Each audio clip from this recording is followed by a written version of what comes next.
পাপু পেছন ফিরে দৌড়ে পালাতে যেতেই লোকটা তার নাম ধরে ডাকলো, পাপু শোনো। তাতে পাপু আরও ভয় পেয়ে গেল। দৈত্যটা তার নাম জানলো কী করে? নমস্কার বন্ধুরা, আমি বিপাশা। আমার চ্যানেলে আপনাদের সকলকে স্বাগত। আজকে আমি শোনাবো নীল মানুষের কাহিনী। লিখেছেন সুনীল গঙ্গোপাধ্যায়। গল্প শুরু করার আগে যারা যারা আমার চ্যানেলে নতুন আছেন তাদেরকে আমি অনুরোধ করব চ্যানেলটি সাবস্ক্রাইব করে সাথে থাকার জন্য। আর আমার চ্যানেলের কোনো নিবেদন যদি আপনাদের কোনো ত্রুটিপূর্ণ বা কোথাও কোনো অসঙ্গতিপূর্ণ লাগে আমাকে কমেন্ট সেকশনে অবশ্যই জানাবেন। তাহলে চলুন শুরু করি আজকের গল্প, নীল মানুষের কাহিনী। দোতলার বারান্দায় পাপু একা একাই একটা বল নিয়ে খেলছিল। একবার বলটা রেলিং টপকে পড়ে গেল পিছনের মাঠে। পেছনের দিকটায় মাঠটায় বড় বড় ঘাস জন্মে গেছে। মাঠের ওপাশে বড় বড় একটা গাছের বাগান আছে। সেখানে আম, জাম, লিচু গাছ ছাড়াও অনেকগুলো বাঁশ গাছও আছে। সেই বাঁশবনে নাকি রাত্রিবেলা শাকচুন্নিরা আসে। তারা মাঝরাত্রিরে নাকি সুরে শিয়ালের মতন গান গায়। এদিকে পাপুর একা একা যাওয়া নিষেধ। এখন কেউ দেখছে না। পাপু মাঠে নেমে এলো বলটা খুঁজতে, কিন্তু বলটাকে দেখতে পেল না। নিশ্চয়ই ঘাসের মধ্যে লুকিয়েছে। বলগুলো মাঝে মাঝে ইচ্ছে করে লুকিয়ে পড়ে। বলটা খুঁজতে খুঁজতে পাপু চলে এলো বাগানের কাছে। তারপরেই থমকে দাঁড়িয়ে পড়ল। একটা বড় জামরুল গাছের পাশে লুকিয়ে দাঁড়িয়ে আছে একটা লোক। এক দৃষ্টিতে তাকিয়ে আছে তাদেরই বাড়ির দিকে। পাপু প্রথমে ভেবেছিল নিশ্চয়ই লোকটা চোর। তারপরে মনে হলো চোর নয়, একটা দৈত্য কিংবা বক রাক্ষস। লোকটা দৈত্যের মতো লম্বা, মাথায় বড় বড় চুল, গায়ের রং একদম নীল। কোনো মানুষের রং ওরকম হয় না।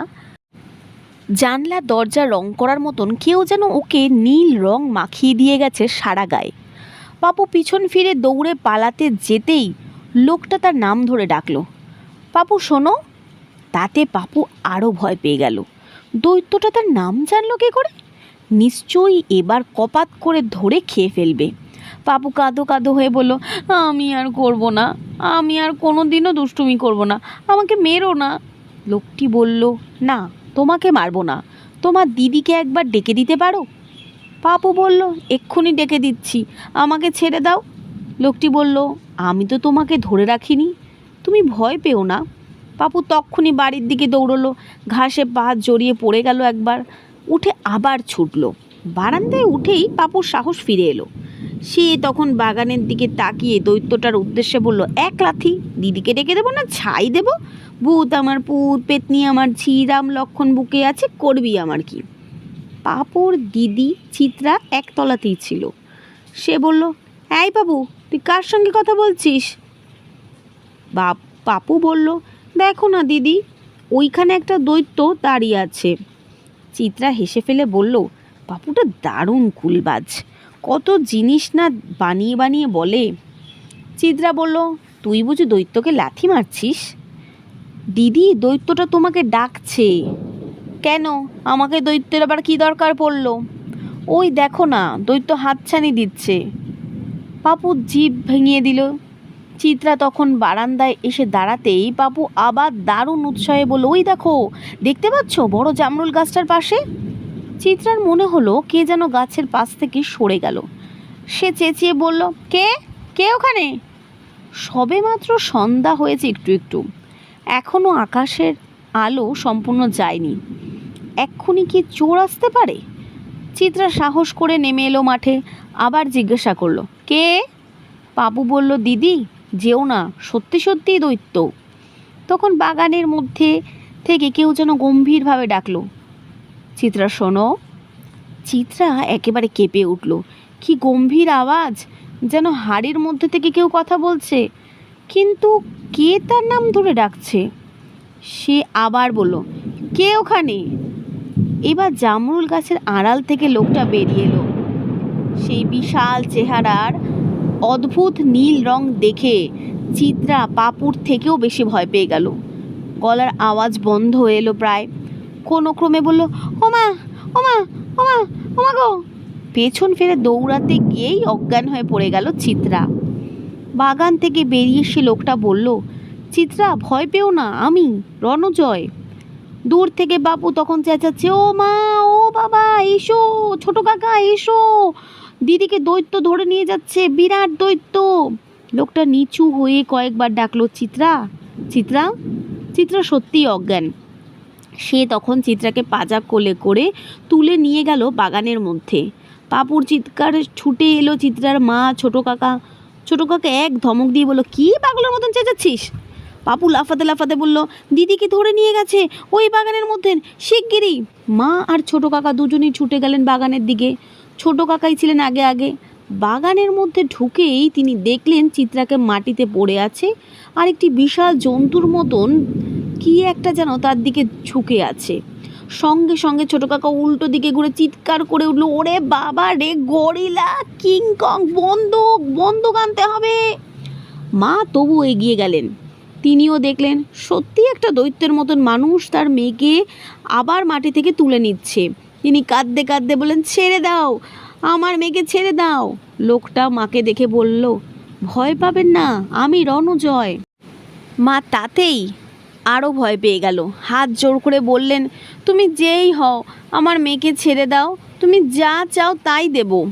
চিত্রার জ্ঞান ফিরে এসেছে। সে মা মা করে ডেকে উঠল। তারপর লোকটার হাতে কামড়ে দিতেই লোকটা ছেড়ে দিল তাকে। এর মধ্যে ছোট কাকা চেঁচামেচি করে আরও লোক জুটিয়েছে। লাঠি, দা, শাবল নিয়ে 10-12 জন লোক তেড়ে এলো বাগানের মধ্যে। দৈত্যের মতো লোকটা দাঁড়িয়েই ছিল।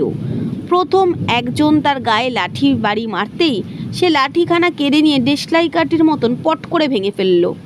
তারপর দৌড়াতে লাগলো পেছন ফিরে। অন্যেরা তাড়া করে গেল, কিন্তু অত বড় লোকটার সঙ্গে দৌড়ে কেউ পেল না। বাগানের পর বাগান, অনেকটা জলা জায়গা, তারপর জঙ্গল। লোকটা ছপ ছপ করে জলাভূমির মধ্যে থেকে দৌড়ে প্রায় চোখের নিমেষে ঢুকে পড়ল জঙ্গলের মধ্যে। সে পর্যন্ত আর যাওয়ার সাহস হলো না কারোর। নিশানপুরে গ্রামে দারুণ একটা উত্তেজনা পড়ে গেল। তারা স্বচক্ষে একটি দৈত্য দেখেছে। কত রকম গল্প তৈরি হতে লাগলো তাকে নিয়ে। কেউ বলল তার মূলোর মতন দাঁত, কেউ বলল তার চোখ দিয়ে আগুন বেরোয়, কেউ বলল ওটা দৈত্য না, আসলে একটা গরিলা। কেউ বলল, যা, ভারতবর্ষে গরিলা থাকে না, ওটা নিশ্চয়ই শিম্পাঞ্জি বা ওরাংওটাং। কেউ বলল, তা কী করে হবে, ও যে কথা বলতে পারে, বাংলায় কথা বলে। কেউ বলল, তাহলে নিশ্চয়ই কোনো তান্ত্রিক সাধক মরাকে জাগিয়েছে। চিত্রার মা শুধু বিড়বিড় করে বলতে লাগলেন, ও বলছিল ওর নাম রণজয়। কেন বলল ও কথা? রণজয় নামে পাশের এক গ্রামের একটি ছেলের সঙ্গে চিত্রার বিয়ে ঠিক হয়েছিল। সেই ছেলেটি হঠাৎ নিরুদ্দেশ হয়ে গেছে, কেউ তার খবর জানে না। ছোট কাকা বললেন, আমি নিজের চোখে দেখেছি, ওটা মানুষ নয়, তেল তেলে নীল রঙের গা, মুখটা সিংহের মতন, অদ্ভুত কোনো জন্তুই হবে। চিত্রা কোনো কথা বলে না, শুধুই হেঁচকি তুলে কাঁদে। সে এমন ভয় পেয়েছে যে কিছুতেই সুস্থ হতে পারছে না। পাপু লাফালাফি করে বলে, আমি কিন্তু সবার আগে দেখেছি, আমিই দেখেছি সবচেয়ে আগে। সত্যি, পাপু ঠিক সময় চেঁচামেচি না করলে দৈত্যটা চিত্রাকে ধরেই নিয়ে যেত। খবরের কাগজেও ছাপা হয়ে গেল নিশানপুর গ্রামের দৈত্যের আবির্ভাব। দৈত্যটির নাম কিন্তু সত্যিই রণজয়। কিছুদিন আগেও সে মানুষ ছিল। জঙ্গলের মধ্যে ঢুকে রণজয় একটা গাছের নিচে বসে হাঁপাতে লাগলো। খিদেতে তার পেটের মধ্যে যেন দাউ দাউ করে আগুন জ্বলছে। গত 4-5 দিন সে প্রায় কিছুই খায়নি। এই জঙ্গলে ফলমূল প্রায় কিছুই নেই, কিন্তু জন্তু জানোয়ার কিছু নেই যে তাদেরকে মেরে মাংস খাওয়া যাবে। কিন্তু আছে সেই ইঁদুর, শেয়াল, তাদের মাংস তো আর খাওয়া যায় না। গ্রামের কোনো মানুষ তাকে খাবার দেবে না, লোকেরা তাকে দেখলেই ভয় পায়। একটুক্ষণ বসার পর রণজয় ভাবল, এখানে থাকা ঠিক নয়, তাকে জলের কাছে যেতে হবে। তার এখন গায়ে এত জোর যে পৃথিবীর কোনো মানুষ তাকে আর ধরে রাখতে পারবে না। কিন্তু আকাশ থেকে মাঝে মাঝে মানুষের মতন এক রকমের প্রাণী আসে তাকে বন্দি করার জন্য। ওই প্রাণীরাই আজ রণজয়ের এই অবস্থা করেছে। ওদের ছোঁয়াতেই রণজয়ের চেহারা এরকম বদলে গেছে। ওরা চায় রণজয়কে তাদের গ্রহে নিয়ে যেতে। ওরা বড় বড় জাল ফেলে রণজয়কে ফাঁদে ফেলবার চেষ্টা করে। ওদের হাতে থাকে আগুনের টর্চ লাইট, কিন্তু রণজয় কিছুতেই ওদের কাছে ধরা দেবে না। সেই পৃথিবী ছেড়ে যাবে না। ওদের জব্দ করার একমাত্র উপায় জলের মধ্যে নেমে পড়া। ওরা জলকে ভয় পায়। জঙ্গলের মধ্যেই একটা খাল আছে, কচুরিপানায় ভরা। রণজয় এসে তার ধারে বসে থাকে, কচুরিপানা সরাতে থাকে। খানিকটা জায়গা পরিষ্কার করার পর সে জল তুলে মুখটা ধুলো। চামড়ার উপরে সে হাত ঘষতে লাগলো, যদি নীল রং ওঠে। না, কিছুতেই ওঠে না। আকাশে জ্যোৎস্না রয়েছে আয়নার মতন। রণজয় সেই আলোয় নিজের মুখটা দেখল। সত্যি, কেন লোকেরা তাকে দেখে ভয় পাবে না? এমনকি চিত্রার সঙ্গে তার এত ভাব ছিল, সেও তাকে চিনতে পারল না। সেও ভয় পেয়ে তার হাতে কামড়ে দিয়েছে। রণজয় এখন প্রায় 7.5 ফিট লম্বা, মুখখানা সেই রকম প্রকাণ্ড হয়ে গেছে। মহাভারতে আছে শ্রীকৃষ্ণের গায়ের রং নাকি নীল ছিল, কিন্তু তাকে তো কেউ দেখে ভয় পেত না। মাথার উপর একটা ঘড়ঘড় শব্দ হলো। একটা গোল মতন জিনিস উপর থেকে নেমে আসছে। তার থেকে টর্চ লাইটের মতন আলো বেরোচ্ছে। আলো নয়, ঠিক সরু আগুনের রেখা। তা একটা গাছের উপর পড়ছে আর সঙ্গে সঙ্গে সেটা পুড়িয়ে দিচ্ছে। ওরা আবার খুঁজতে এসেছে রণজয়কে। রণজয় টুপ করে নেমে গেল জলের মধ্যে। কোনো শব্দ না করে নাক পর্যন্ত ডুবে রইল। গোল জিনিসটা থেকে একটা দরজা মতন খুলে গেল। সেখান থেকে বেরিয়ে এলো একজন মানুষ। তারপর হাওয়ায় ঠিক পাখির মতন উড়তে উড়তে নেমে এলো নিচে। এখন ওদের দেখলেই রণজয়ের রাগে গাছ জলে দাঁত কিরমির করে। হাতের কাছে ওদের একটাকে পেলে সে খুনি করে ফেলতো। সে তো কোনো দোষ করেনি, তবু ওদের জন্যই কেন তার জীবনটা এইভাবে নষ্ট হলো। কিন্তু রণজয় ওদের কাছাকাছি যেতে সাহস পায় না। ওদের কাছে নানা রকম অদ্ভুত যন্ত্রপাতি আছে। ওরা যেন কুকুরের মতন গন্ধ শুঁকতে পারে। ঠিক যে রাস্তা দিয়ে রণজয় এসেছিল সেই রাস্তা ধরে লোকটি হেঁটে খালের ধারে এসে দাঁড়ালো। যদিও কোনো শব্দ উচ্চারণ করলো না, তবু রণজয় স্পষ্ট শুনতে পাচ্ছে যে সে বলছে, মেয়ে মানুষ, লুকিয়ে থেকো না, আমাদের সঙ্গে চলে এসো। এখানে তুমি বাঁচতে পারবে না, আমাদের সঙ্গে এসো। রণজয় কোনো উত্তর দিল না। সে যে এখানে আছে সেটা বুঝতে না দিয়ে সে ডুবে গেল জলের মধ্যে। ডুব সাঁতার কেটে চলে এলো অনেকটা। একটু বাদে লোকটা আবার উঠতে উঠতে উঠে গেল উপরে। রণজয়ের খুব ইচ্ছে ছিল লোকটার গায়ে জলের ছিটে দিয়ে দেয়। ওরা যখন জলকে এত ভয় পায় তখন নিশ্চয়ই জলের ছোঁয়া লাগলে ওরা কুঁকড়ে যাবে। কিন্তু এবার আর তা করা গেল না। একটুক্ষণ অপেক্ষা করে রণজয় আবার উপরে উঠে এলো। কিছু খাবার জোগাড় করতেই হবে। কোনো দিন সে চুরি ডাকাতি করেনি, এবার বাধ্য হয়েই তাকে করতে হবে। কোনো উপায় নেই তার। আবার হাঁটতে শুরু করলো সে। জঙ্গলের অন্য পাশ দিয়ে একটা বড় রাস্তা গেছে। সেখানে রাত্রিবেলা অনেক লরি যায়। ইচ্ছা করলেই সে লরি জোর করে থামাতে পারে, কিন্তু লরিতে তো আর খাবার পাওয়া যাবে না। অন্ধকার গাঢ় হওয়ার পর সে আবার একটা গ্রামে ঢুকে পড়ল। চুপি চুপি একটা বাড়ির জানলা দিয়ে উঁকি দেয়। কোনো কোনো বাড়িতে সে দেখতে পায় লোকেরা খেতে বসেছে। তার জিভে জল আসে। ভিখারিরাও এই সময় চাইলে কিছু খাবার পেত, কিন্তু তাকে তো আর কেউ ভিক্ষেও দেবে না। একটা বাড়ির উঠোনে একটা গাছে হলদে হলদে কি যেন ফল ফলে আছে। সে ভাবলো পেয়ারা। পটপট করে কয়েকটা ছিঁড়ে নিয়ে দেখলো পেয়ারা তো নয়, পাতিলেবু। খালি পেটে কেউ লেবু খায় নাকি? তবু খিদের চোটে সে লেবুগুলোই নখ দিয়ে চুষে তার রস খেতে লাগলো। একটু নুন থাকলে ভালো হতো। দাঁত একেবারে টকে গেছে। আর একটি বাড়ির পিছনে মস্ত বড় খাঁচায় অনেকগুলো মুরগি রয়েছে। একটা মুরগি চুরি করে নিলে বেশ হয়, কোন রকমে আগুন জেলে ঝলসে খাওয়া যায়। এই রকম চিন্তায় রণজয় নিজেই অবাক হয়ে গেল। সে কলেজে পড়াশুনো করেছে, এখনও রবীন্দ্রনাথের কবিতা মুখস্থ বলতে পারে। কদিন আগেও সে ছিল অন্য কোনো ছেলের মতন। এখন চেহারাটা বড় হয়ে যাওয়ার সঙ্গে সঙ্গে সত্যি সত্যি দৈত্য হয়ে যাচ্ছে নাকি সে? কোন দিন মানুষ ধরে ধরে খাবে? না না, এরকম করলে চলবে না, তাকে মানুষই থাকতে হবে।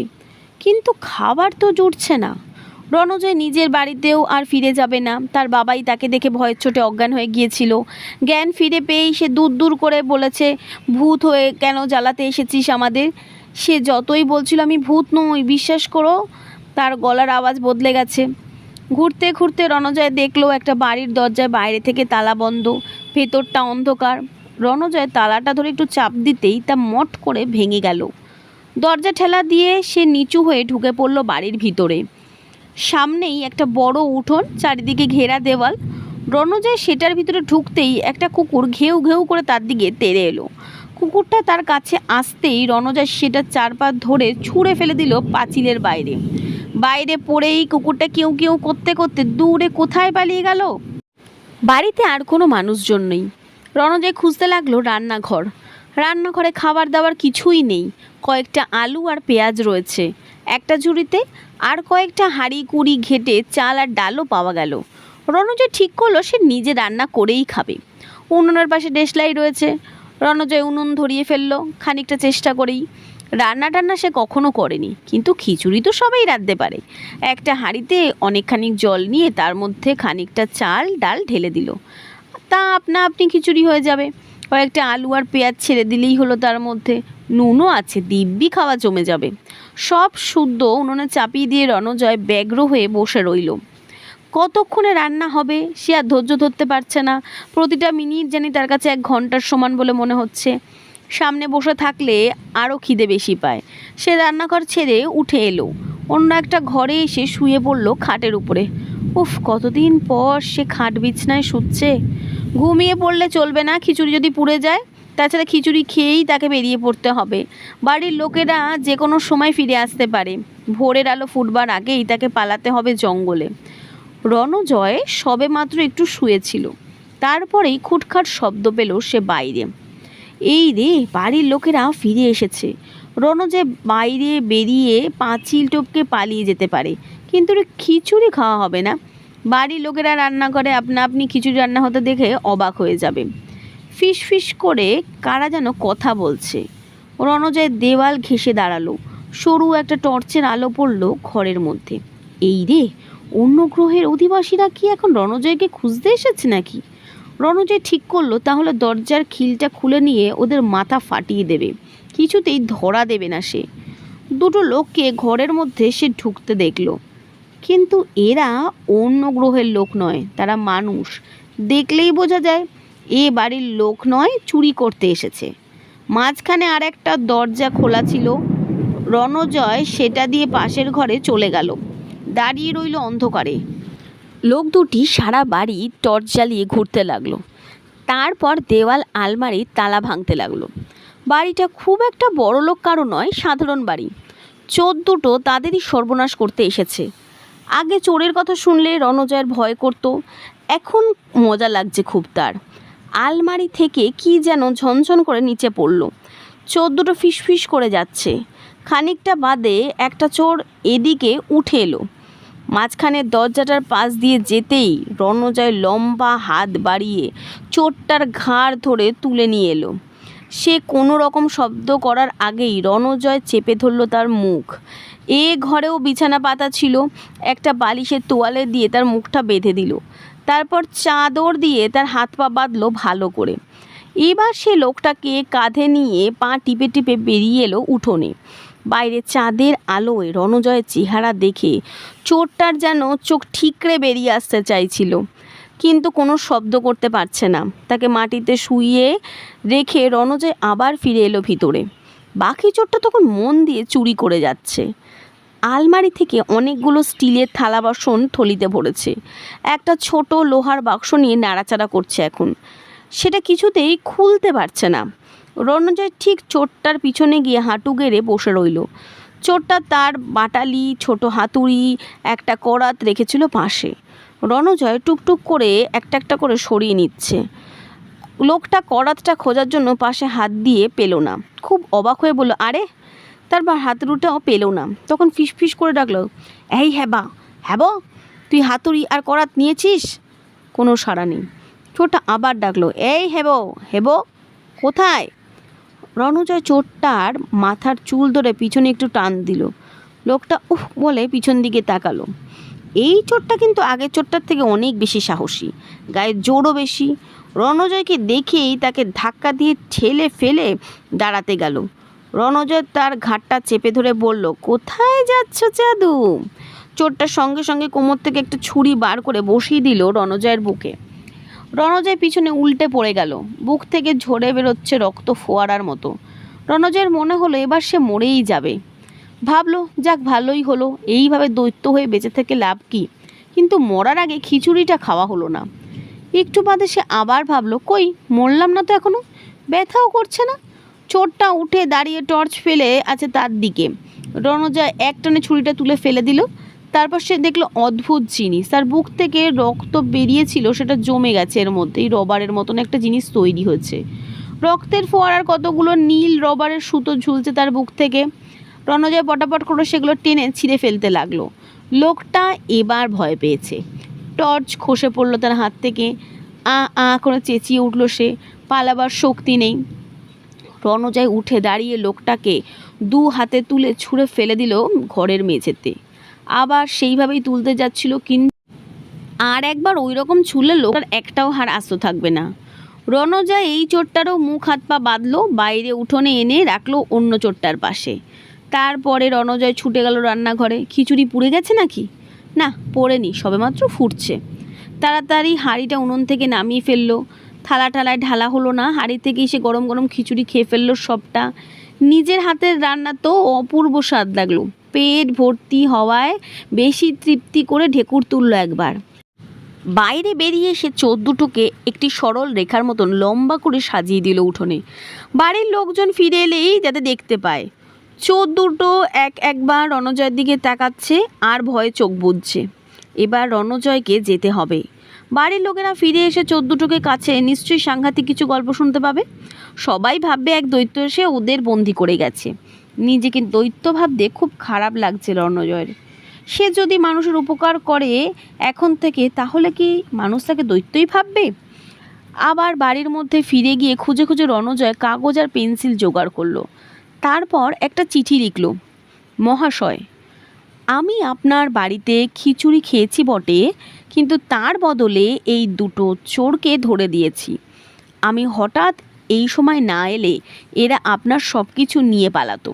সুতরাং আশা করি আপনার খানিকটা চাল আর ডাল খরচ হওয়ার জন্য দুঃখিত হবেন না।